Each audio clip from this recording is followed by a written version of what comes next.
Hello guys, हमने इस experiment को 2018 में फिल्माना शुरू किया था। इतने वक्त में हम बहुत कामयाब तो नहीं रहे, पर जो थोड़ी कामयाबी हमें मिली हम उसे आपके साथ शेयर करना चाहते हैं। इस वीडियो में हम एक एक्सपेरिमेंट की शुरुआत दिखाएंगे जिसमें हमने एक कंटेनर में अंडे रखे और आखिर तक कोशिश करते रहे कि अंडे में से जिंदा चूजे बाहर आएं। इसके चारों तरफ कोई शल नहीं है, इसलिए हम इसके डेवलपमेंट के पूरे प्रोसेस को आराम से देख पाएंगे। लेकिन इसके लिए पहले हमें एक अंडे सेने वाली मशीन बनानी होगी जिसे इंक्यूबेटर कहते हैं।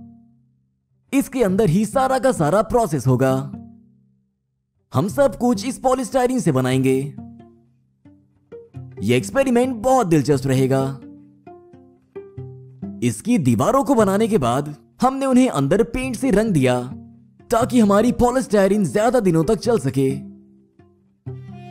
हमने सारे जोड़ गोंद और टेप के साथ मजबूती से चिपका दिए। हमने इस मेटल की जाली से एक रेक्टेंगुलर टुकड़ा भी काट लिया जिसको हमने इंक्यूबेटर में रख दिया।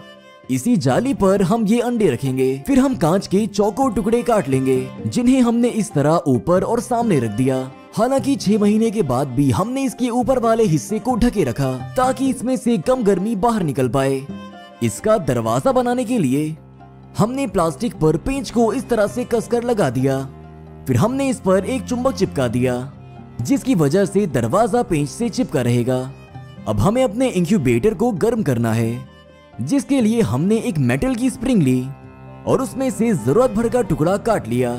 हमने सब कुछ अच्छी तरह से नाप लिया ताकि सारी चीजें एक दूसरे के साथ अच्छे से फिट हो जाएं। हमने इन दो पेंच के बीच स्प्रिंग को खींचकर इस तरह से लगा दिया। हमने एक पावर सोर्स भी खरीदा जिससे इसको एनर्जी मिलती रहेगी और उसे थर्मामीटर से जोड़ दिया,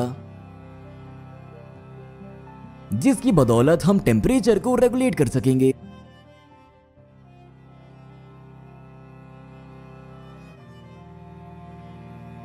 हमारी स्प्रिंग अच्छी तरह से काम करे इसलिए हमने कंप्यूटर वाला पंखा लिया और इन सारी चीजों को एक दूसरे से जोड़ने के बाद हमने इस तरह का हीटर बना लिया।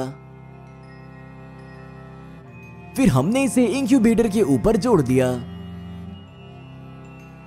हमने सारी चीजों को एक साथ जोड़ा और टेम्परेचर सेंसर को इंक्यूबेटर में रख दिया। हमने रोशनी के लिए इन एलईडी लाइटों का इस्तेमाल किया। अब हमने कंट्रोलर पर जितनी टेम्परेचर की जरूरत है उतना टेम्परेचर सेट कर दिया ताकि इंक्यूबेटर गर्म होना शुरू हो जाए। सेट किए हुए टेम्परेचर तक पहुंचने के बाद हमें इसे बंद कर देना होगा। जरूरत की जितनी नमी बनाए रखने के लिए हमने ऐसे कंटेनरों को पानी के साथ इसमें रख दिया और हमने इंक्यूबेटर के ऊपरी हिस्से में एक और थर्मामीटर रख दिया। यहां तक कि कुकी भी इन सारी चीजों में दिलचस्पी ले रही है। लेकिन उस वक्त ना तो कुकी ना ही हमें पता था कि ये एक्सपेरिमेंट 3 साल तक चलेगा। हमने सभी बैक्टीरिया को मारने के लिए इसकी दीवारों को डिसइंफेक्टेंट अल्कोहल से साफ किया। लग रहा है अब एक्सपेरिमेंट शुरू करने के लिए सब कुछ तैयार है। हमारे इस इंक्यूबेटर को देखिए और एक हमने जो पुराना बनाया था उसे देखिए। ये दोनों कितने अलग हैं ना। इसके लिए हमें अंडों की भी जरूरत थी, वो भी बहुत सारे। इसलिए हम सारे अंडे अच्छे से चेक करते थे कि उसमें दरारें ना हो और ना ही वो खराब हो।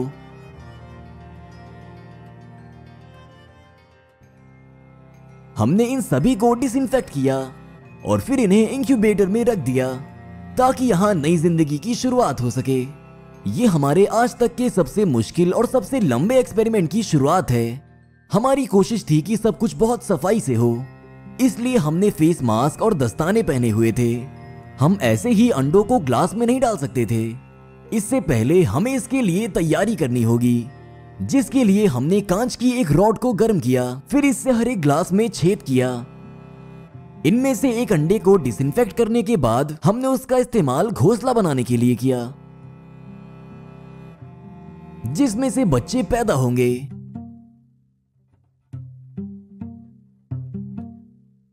हमने साफ पानी लिया और साथ ही एक ऐसी चीज भी ली जो पानी में बैक्टीरिया को पैदा होने और पानी को गंदा करने नहीं देता। इस घोल की हमें बाद में जरूरत पड़ेगी। अंडे के घोल में बहुत सारे मिनरल्स होते हैं। इसके लिए हम इस पाउडर को ग्लास में डालेंगे।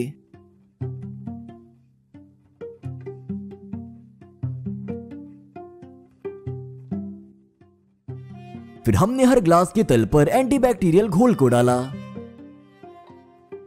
और अब सबसे जरूरी यह है कि हमें इंक्यूबेटर से अंडे निकालने हैं और डिसइंफेक्टेड चिमटी की मदद से इसके खोल को छील लेना है।